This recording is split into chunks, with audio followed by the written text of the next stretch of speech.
Latest updates ఎప్పటికప్పుడు పొందడానికి big TV WhatsApp channel follow అవ్వండి. లింక్ డిస్క్రిప్షన్ లో ఉంది.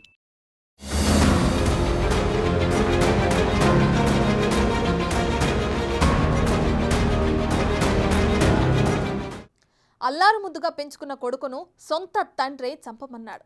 పిల్లలకు ఏ చిన్న గాయమైనా తల్లిదండ్రులు తట్టుకోలేరు. తనకేమైనా పర్వాలేదు కానీ తన పిల్లలు మాత్రం బాగుండాలి అని అందరు తల్లిదండ్రులు కోరుకుంటారు. అలాంటిది ఓ తండ్రి తను స్వంతంగా సుపారీ ఇచ్చి మరీ మర్డర్ చేయించాడు. మరి ఆ కొడుకుపై ఎందుకు అంతగా విసిగిపోయారో తెలుసుకోవాలంటే ఈ స్టోరీ చూడాల్సిందే.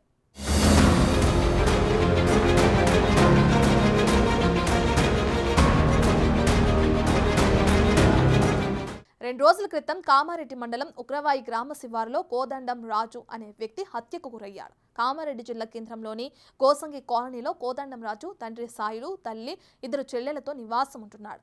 తాగుడుకు బానిసైన రాజు ప్రతిరోజు తండ్రి, తల్లి, 2 చెల్లెలను కొట్టడం, తిట్టడం చేసేవాడు. రాజు పెట్టే మానసిక, శారీరక బాధలకు రాజు కుటుంబం అంతా విసిగిపోయింది. ఎన్ని రకాలుగా మార్చాలని చూసినా రాజులో మార్పు రావటం లేదు. రోజు రోజుకు తాగుడు ఎక్కువై టార్చర్ పెరుగుతుంది కానీ తగ్గటం లేదు. ఇక లాభం లేదని రాజు తండ్రి సాయిలు జిల్లా కేంద్రానికి చెందిన అనిల్ అనే వ్యక్తితో సుపారీ కుదుర్చుకున్నాడు. తన కొడుకు రాజును చంపాల్సిందిగా అందుగాను ₹1,00,000 ఇస్తానని ఒప్పుకున్నాడు. ఈ క్రమంలో నవంబర్ 30న అనిల్ రాజును ఉగ్రవాయి గ్రామ శివారులోని వ్యవసాయ పొలం వద్దకు తీసుకువెళ్లాడు. ఎదురో మద్యం తాగారు. రాజుకు నిండా తాగించి మెడకు తువ్వాలు చుట్టి హత్య చేశాడు. పోలీసుల విచారణలో భాగంగా అనిల్ను పట్టుకోవడంతో మృతుని తండ్రి సాయిలు దేవులపల్లి పోలీస్ స్టేషన్కు వచ్చి లొంగిపోయాడు. తన కొడుకును తానే చంపమని అనిల్కు చెప్పానని ఒప్పుకున్నాడు. నేరం అంగీకరించినందుకు ఈ మేరకు కేసు నమోదు చేసి నిందితులకు రిమాండ్కు తరలించినట్లు రూరల్ సిఐ రామన్ తెలిపారు.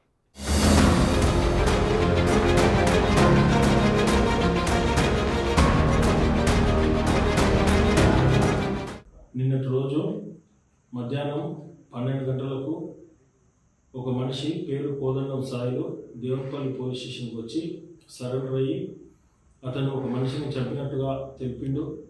దాంతో అతని స్టేట్మెంట్ని రికార్డ్ చేసి ఆ ఉగ్రవాయి శివారులోకి వెళ్ళి చూడగా నిజంగానే ఒక మగ వ్యక్తి పేరు కోదండం రాజు, వయసు 25 సంవత్సరాలు, అతను చనిపోయి ఉగ్రవాయి శివారులో పడి ఉన్నాడు. అటు డెడ్ బాడీని రికవరీ చేయడం జరిగింది.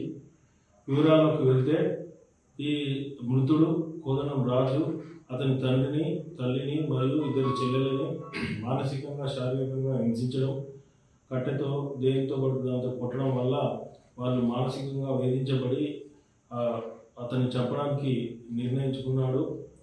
కోదండం సాయిలు నిర్ణయించుకొని అనిల్ అనే ఒక వ్యక్తితో సుపారీ మాట్లాడుకొని అతన్ని మొన్నటి రోజు 29వ తారీఖు రాత్రి 9 గంటలకి అతన్ని తీసుకెళ్లి నవాబ్ వెంచర్లో అన్కాన్షియస్ అయ్యేదాకా మద్యం తాగించి అన్కాన్షియస్ అయిన తర్వాత అతన్ని ఒక బండిపైన కూర్చోబెట్టుకొని తీసుకువెళ్ళి ఉగ్రవాయి శివారులో SH11కి కొద్ది దూరంలో పొలాల్లో అన్కాన్షియస్ అయిన మనిషిని పడుకోబెట్టి రాజును టవల్తో గొంతు చుట్టూ చుట్టి గురిపెట్టి ఊపిరాడకుండా చేసి చంపివేసినారు.